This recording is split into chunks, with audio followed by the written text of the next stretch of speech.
ប្រោះម៉ៅនេះឥឡូវសង្ហាណាបងប្អូននេះចាស់រោមតិចទៅទៅឆាប់ដាក់ចិត្តណាវាជាប់ឈាមឡាយច្រើនឈាមម៉ាទីនមេវាមេស៊ីននឹងអុកពីឈាមហើយនៅឆាប់ដាក់ចិត្តទៀតដាក់មួយបេរូ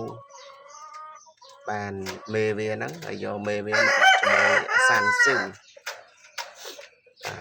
បើនៅតែរៀងរហ័សរហួនឆាប់ដាក់ចិត្តអាយុវាអត់ទាន់8ខែបាទ7ខែមួយថ្ងៃ4 5ថ្ងៃបាទណា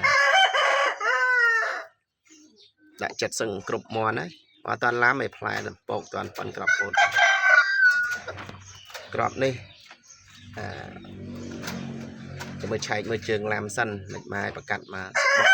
សបុកសិនចាំអាចចែកជូនបងប្អូនបណ្ណាសេរីពួកវានឹងដឹងតែញាប់អត់យើង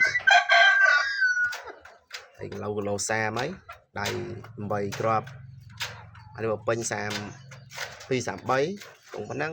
បាក់ប៉ុណ្ណឹងហើយបើមករោមទៅឡើង34 35